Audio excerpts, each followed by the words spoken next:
Dans les coins tranquilles d'un grenier oublié, quelque chose de sombre et d'ancien s'éveillait. Des particules de poussière flottaient paresseusement dans la faible lumière ambrée filtrant à travers la seule fenêtre, projetant de longues ombres sur les vieux poutres en bois. Un silence menaçant enveloppait l'espace, brisé seulement par le grincement des planchers alors qu'un jeune homme pénétrait dans la pièce, sans savoir quel mal l'attendait. Il s'appelait Jordan, et il avait été attiré dans cet endroit perturbant non par curiosité, mais par la circonstance. Sa mère, espérant un nouveau départ, les avait déménagés dans cette maison décrépite à la périphérie de la ville. La maison avait autrefois appartenu à sa grand-mère, une femme que Jordan se souvenait à peine. Maintenant, cette vieille maison, avec ses planchers grinçants et ses pièces oubliées, était sa nouvelle maison. Jordan n'était pas exactement ce qu'on pourrait appeler un bon garçon. La vie n'avait jamais été facile pour lui, et l'absence de son père l'avait rempli d'une colère silencieuse qui semblait ne jamais disparaître. Depuis son enfance, il avait eu des ennuis volant des cigarettes, se battant, et mentant même pour échapper aux conséquences. Sa mère, malgré ses meilleurs efforts, ne semblait jamais pouvoir l'aider. Peut-être que ce déménagement, dans un nouvel endroit loin de leur ancienne vie, était sa dernière tentative pour trouver une semblance de paix pour eux deux. Mais Jordan s'en moquait. Pour lui, cette vieille maison n'était qu'une autre étape sur la route interminable de la déception. Il errait de pièce en pièce, sans intérêt pour les reliques de la vie de sa grand-mère qui encombraient l'endroit. Le grenier, en particulier, était un labyrinthe de souvenirs oubliés. Des horloges qui ne fonctionnaient plus, des figurines en porcelaine accumulant la poussière, et de vieux meubles dont le tissu était déchiré et décoloré par des années de négligence. Cependant, quelque chose dans le coin le plus éloigné de la pièce attira son attention. Sous un lourd drap de lin blanc, quelque chose de grand était dissimulé, se tenant droit, baigné dans un seul rayon de lumière dorée. La curiosité s'éveilla finalement en lui. Jordan s'en approcha prudemment, ses doigts frôlant le bord du drap avant de l'enlever d'un mouvement rapide. Ce qu'il découvrit le fit reculer d'un pas. C'était une poupée. Mais pas comme n'importe quelle poupée qu'il avait jamais vue. Mesurant presque la taille d'une personne, la silhouette avait la structure d'une marionnette, avec des articulations sphériques aux poignets, coudes et genoux. Ses membres étaient anormalement longs et fins, trop maigres pour la taille de son corps. Sa peau était peinte de couches pâles qui se fissuraient, révélant le bois en dessous.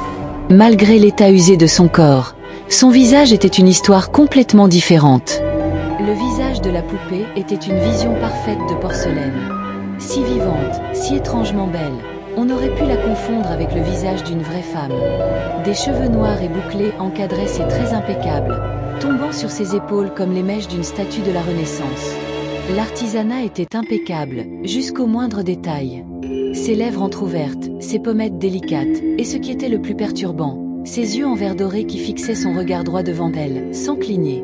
Jordan était fasciné par elle, au point qu'il n'entendit pas sa mère s'approcher derrière lui. « C'est Linda », dit-elle doucement, sa voix teintée d'un étrange mélange de tristesse et d'appréhension. Jordan retira brusquement sa main de la poupée, surpris.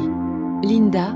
demanda-t-il, sa voix emplie de confusion. « Ta grand-mère l'a achetée quand elle avait ton âge », expliqua sa mère. « Un fabricant de poupées célèbre de France, ta grand-mère l'adorait. Elle disait qu'elle en avait toujours voulu une. » Jordan jeta un coup d'œil à la poupée, sans grand intérêt pour l'histoire, mais incapable de se débarrasser du malaise qui lui grimpait le long de la colonne vertébrale. Sa mère, cependant, ne resta pas longtemps, quittant la pièce avec un murmure. Le dîner est à 8 heures. De nouveau seul, Jordan regarda la poupée, Linda. Il n'arrivait pas à se débarrasser de la sensation qu'elle le regardait, même si ses yeux vitreux restaient fixes et sans vie.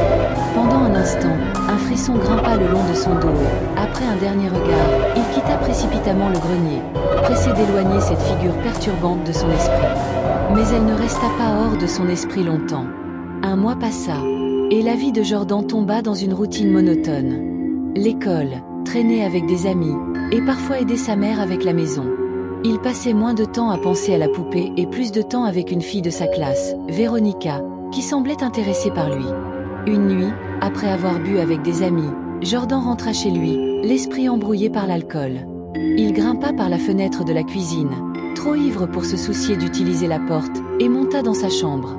Mais dès qu'il entra, la sensation étrange revint, celle d'être observé. Ses yeux parcouraient la pièce, mais rien ne semblait anormal. Pourtant, la présence persistait. Il tourna son regard vers le coin près de sa commode. s'attendant presque à voir quelqu'un debout là. La pièce était vide, mais la sensation ne le quittait pas. Le lendemain matin, son malaise se transforma en choc. Là, dans le coin de sa chambre, se trouvait Linda. Il descendit précipitamment, exigeant de savoir pourquoi la poupée avait été déplacée dans sa chambre. Sa mère, occupée dans la cuisine, leva à peine les yeux. « J'ai besoin du grenier pour mon bureau », dit-elle distraitement. « Elle ne va pas dans ma chambre ou ailleurs. » L'irritation de Jordan grandit, mais il n'avait pas d'autre choix. Il traîna la poupée dans le couloir, la laissant devant sa porte avant de claquer la porte derrière lui. Mais Linda ne resterait pas là. Chaque matin, sans faute, la poupée revenait dans sa chambre. Peu importe combien de fois il la déplaçait, Linda trouvait toujours son chemin de retour dans ce coin, assise immobile mais toujours présente. C'était comme si la poupée avait sa propre volonté. La peur de Jordan se transforma en frustration, et une nuit, il décida qu'il en avait assez. Attrapant la poupée par le bras, il la traîna en bas et la posa contre la brique de la cheminée. Sans réfléchir, il écrasa son visage, brisant la porcelaine parfaite en dizaines de morceaux minuscules. Pendant un instant, il se sentit triomphant. L'illusion de vie, cette étrange sensation de conscience, était partie. Il ne restait plus qu'un jouet brisé. Mais quand il se réveilla le lendemain matin, Linda était de retour. Et son visage était à nouveau impeccable. À partir de ce jour-là, Jordan ne tenta plus de l'enlever. Au lieu de cela, il se retrouva à l'observer, hypnotisé par sa beauté. Sa présence, autrefois perturbante, devint une source de confort étrange. Il lui parlait, lui confiait ses pensées, et petit à petit, il commença à ressentir une connexion bien plus profonde qu'il ne l'avait jamais imaginée. Mais à mesure que son obsession pour Linda grandissait, les cauchemars aussi. Il rêvait de silhouettes sombres, de griffes grattant les planchers, et d'une femme debout au sommet de l'escalier, son visage caché dans l'ombre. Chaque nuit, la terreur le saisissait, mais le matin, Linda était toujours là pour le réconforter. Sa mère remarqua le changement en lui. Elle vit combien il parlait souvent à la poupée, comment il semblait se retirer du monde. Son inquiétude se transforma en peur, puis en désespoir. Elle commença à l'éviter, ses yeux autrefois pleins d'espoir maintenant remplis de terreur. Et puis vint la dernière nuit. Jordan, désormais complètement envoûté par Linda, se coucha à côté d'elle dans son lit. Ses doigts traçaient les lignes délicates de son visage, s'émerveillant de la douceur de sa peau. Elle ne ressemblait plus à du bois, elle semblait réelle, vivante. Il l'embrassa, murmurant « Je t'aime ». Mais le cri de sa mère brisa le moment. Poussant la porte à la volée, elle se tint dans l'embrasure de la porte, horrifiée par ce qu'elle voyait. « Que fais-tu » cria-t-elle, sa voix tremblant de déni. Mais Jordan ne bougea pas.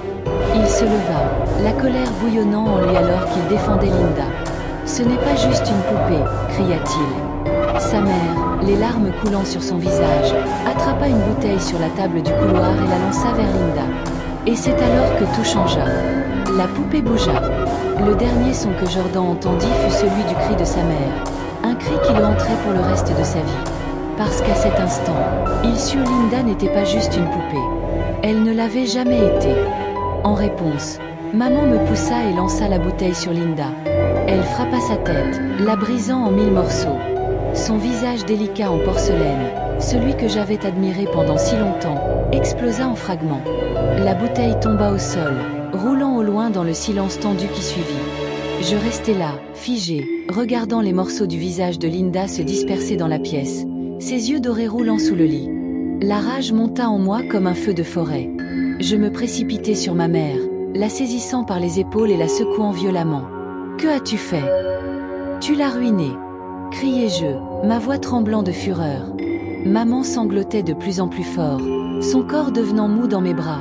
Elle se débattait à peine, répétant les mêmes mots sans cesse à travers ses larmes. Je suis désolée.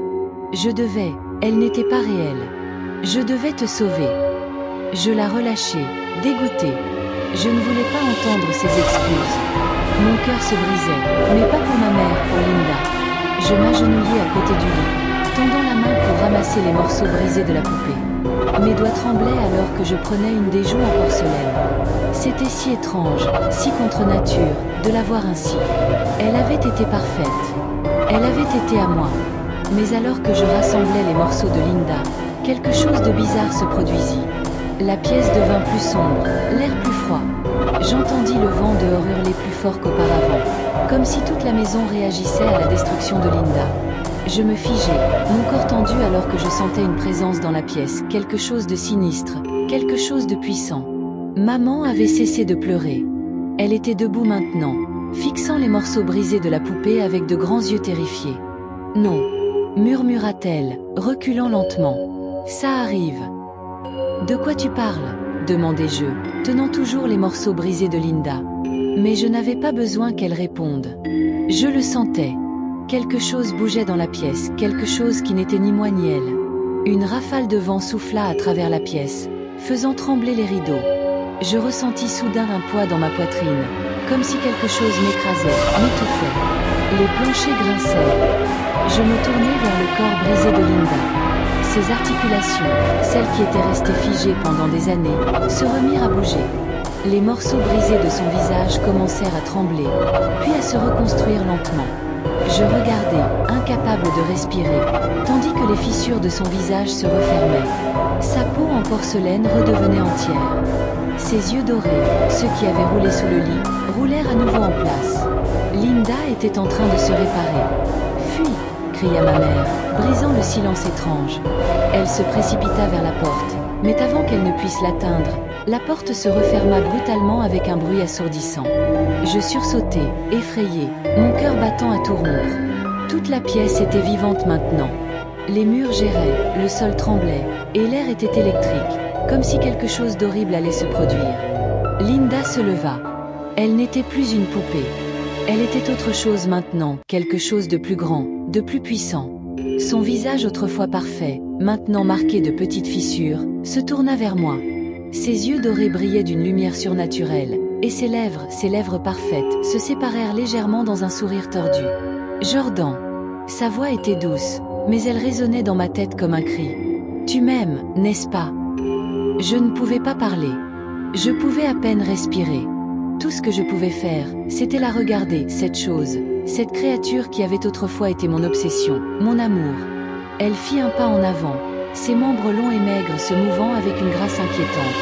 Le bois sous ses pieds grinça, mais elle ne fit aucun bruit en se déplaçant. Elle venait vers moi. « Je te veux, Jordan » chuchota-t-elle, sa voix comme de la soie enroulée autour de mon esprit. « Nous appartenons ensemble. » Je secouai la tête, reculant lentement. « Non, ce n'est pas réel. Tu n'es pas réel. » Linda pencha la tête, ses yeux dorés se rétrécissant. « Je suis réelle. J'ai toujours été réelle. Tu m'as rendu réelle. » Je jetai un coup d'œil à ma mère, qui tentait frénétiquement d'ouvrir la porte. Elle hurlait, sanglotait, ses mains ensanglantées de tant avoir frappé le bois. « Jordan, aide-moi, s'il te plaît. » Mais je ne pouvais pas bouger. Je ne pouvais pas penser. Tout ce que je pouvais voir, tout ce que je pouvais ressentir, c'était Linda, là, tendant la main vers moi, son visage fissuré mais beau me captivant. Je voulais fuir, mais quelque chose en moi ne voulait pas. Quelque chose me poussait vers elle, quelque chose de profond, quelque chose de sombre. « Je t'aime, Linda » murmurai-je, à peine conscient des mots qui sortaient de ma bouche. Et au moment où je le dis, je ressentis une froideur envahir mon corps, une obscurité qui s'installa dans mes os. Linda sourit, un sourire large et tordu qui me glaça le sang. « Viens à moi » chuchota-t-elle, et je lui obéis. Je marchai vers elle, mon corps se mouvant tout seul. Mon esprit criait, me disant d'arrêter, de courir, mais je ne pouvais pas. J'étais à elle maintenant. J'avais toujours été à elle. Linda enroula ses longs bras glacés autour de moi, me tirant contre elle. Son visage était à quelques centimètres du mien, ses yeux dorés scrutant mon âme. « Nous serons ensemble pour toujours » murmura-t-elle, et je la crus. La pièce devint plus sombre, les murs se refermant. Les hurlements de ma mère se perdirent dans le fond, engloutis par le silence écrasant. Tout ce que je pouvais voir, tout ce que je pouvais ressentir, c'était Linda. Puis, tout devint noir. Je ne sais pas combien de temps j'étais inconsciente, des heures, des jours, peut-être plus. Quand je me réveillai enfin, j'étais seule. La pièce était silencieuse, l'air immobile. Linda avait disparu. La poupée, celle que j'avais aimée, n'était plus qu'un tas de porcelaine brisée et de bois éparpillé au sol. La maison était calme, le chaos d'avant n'étant plus qu'un souvenir lointain. Mais quelque chose avait changé. Je me sentais vide. Comme si une partie de moi était manquante. Je me levai, mon corps endolori, et jetai un coup d'œil autour de la pièce. Maman n'était nulle part. La porte était ouverte maintenant, le couloir sombre et vide. Je descendis les escaliers, mon esprit engourdi, et traversai l'entrée. La froideur de l'air nocturne me frappa au visage, me réveillant du cauchemar dont j'avais été prisonnier. Mais même en restant là, observant dans l'obscurité, je ne pouvais pas échapper à la sensation que Linda était toujours avec moi, m'observant depuis quelque part juste hors de vue. Et alors que je m'éloignais de cette maison, je réalisais quelque chose de glaçant. Je n'étais pas libre. Je ne serais jamais libre. Linda m'avait. Et elle m'aurait toujours.